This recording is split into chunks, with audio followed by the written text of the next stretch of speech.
Você se vê recorrendo a gritos, castigos e ameaças para conseguir obediência e mesmo assim se sente cada vez mais impotente e insegura?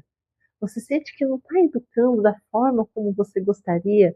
Ou então você gostaria de uma forma de educar que os ânimos ficassem menos acirrados? Então vem comigo que hoje nós vamos aprender algumas ferramentas que os pais podem usar para educar, sem gritar, sem castigar e sem entrar em disputas de poder.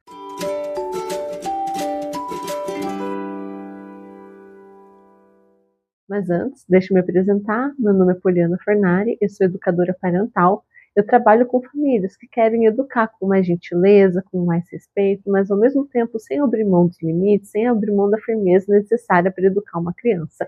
E esse canal é para a gente conversar sobre os assuntos da maternidade, sobre a criação de filhos, tudo na vida real, no dia a dia, sem culpa e com ferramentas que realmente funcionem para você na sua casa.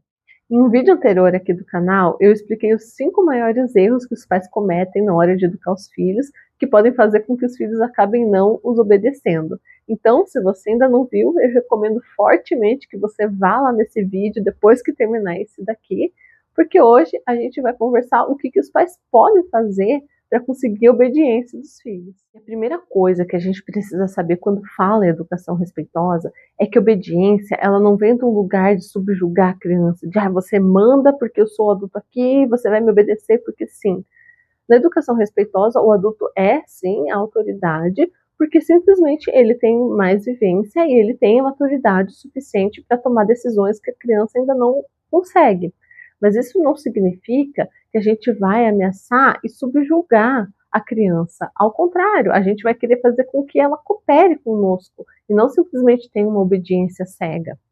E aqui vale muito frisar, por cooperar, não significa que a criança vai fazer o que ela quer e quando ela quer, que ela pode escolher se vai obedecer a gente ou não, mas sim que a gente vai usar mecanismos, algumas ferramentas que vão estimular os circuitos de engajamento social do cérebro da criança, em vez de estimular os circuitos de luta ou fuga. E essas ferramentas são especialmente úteis com aquelas crianças mais desafiadoras, que amam uma disputa de poder, justamente porque a criança acaba usando o poder dela para raciocinar e resolver o problema, em vez de usar o poder dela para desafiar as suas ordens diretas. Então, vamos às ferramentas.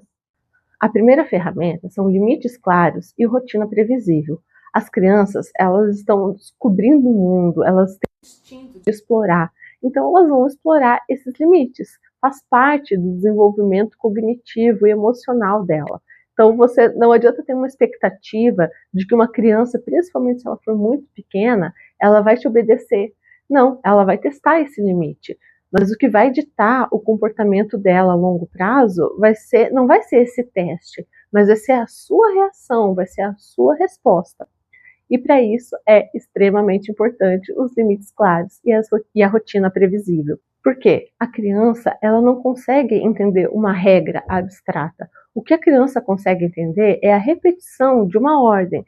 Então, se a criança está riscando a parede e você fala que ela não pode riscar a parede, ela pode até entender que ela tem que parar naquele momento, mas ela não vai conseguir entender que amanhã ela não pode riscar aquela parede.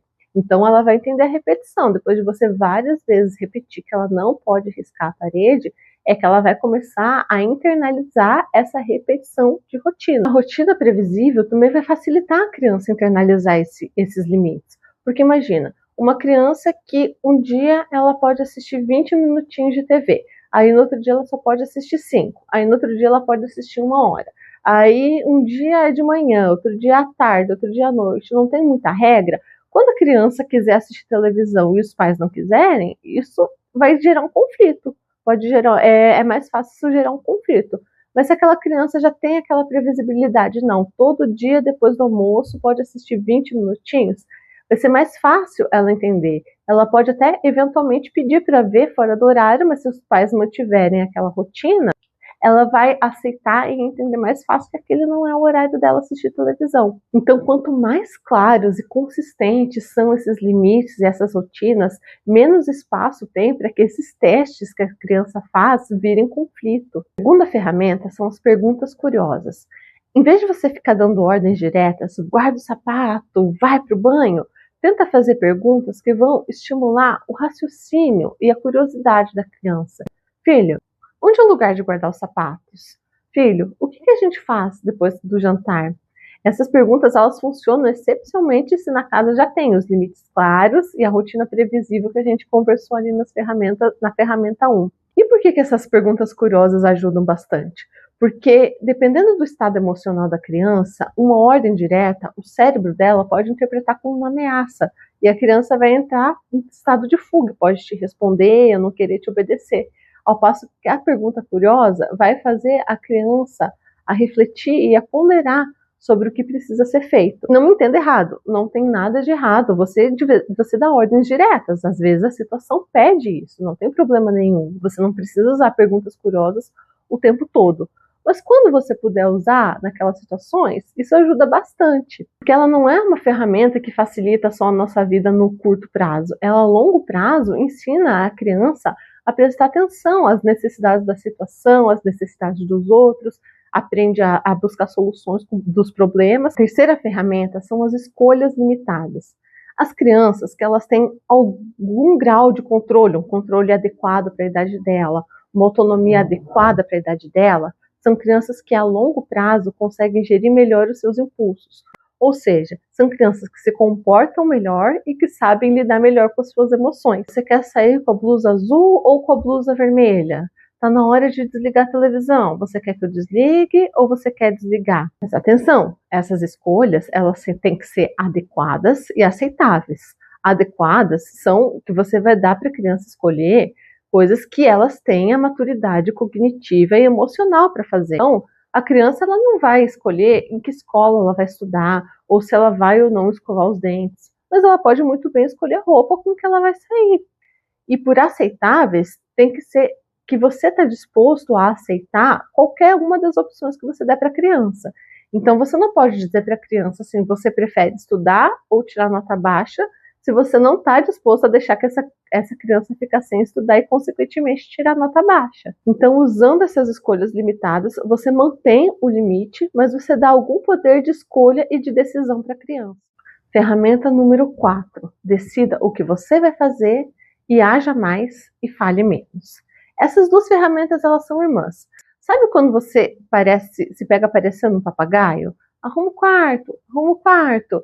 E você fica tentando argumentar com a criança, negociar com a criança, convencer a criança a te obedecer. Então, talvez o problema não esteja só na criança, mas na forma como você eventualmente está lidando com essa situação. No vídeo anterior, eu não sei se você já assistiu, mas eu falei que uma das coisas que tiram a autoridade dos pais é eles ficarem ameaçando, não cumprirem, ou então fazendo ameaças vazias. E essas ferramentas, elas vêm aqui para a gente ajustar isso.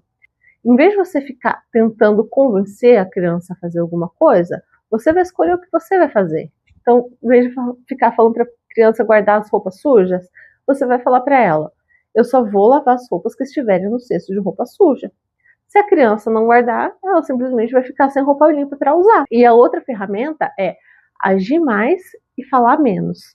Que tá na hora de ir embora do parquinho, por exemplo. E você fala, fulaninho, tá na hora de ir embora. Você quer descer primeiro no escorregador e no balanço. E a criança não vem, a criança finge que não te ouviu.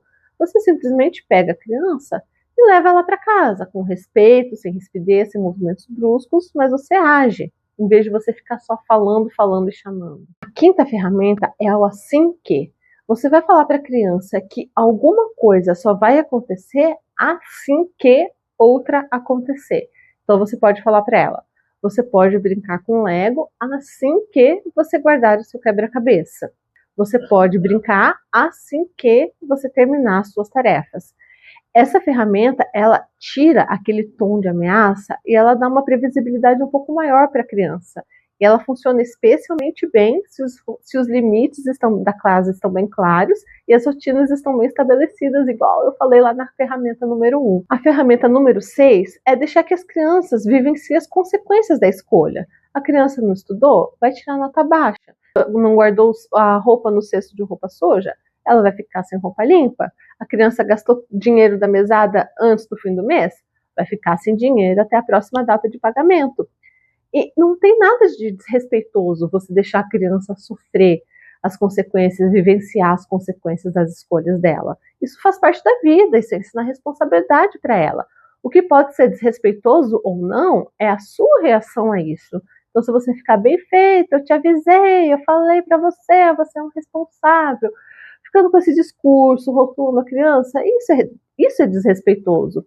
Mas se você ensina a criança a vivenciar esse momento, a lidar com esse sentimento e aprender a como agir melhor no futuro, você está sendo respeitoso e você ainda está ensinando para ela uma valiosa opção, né?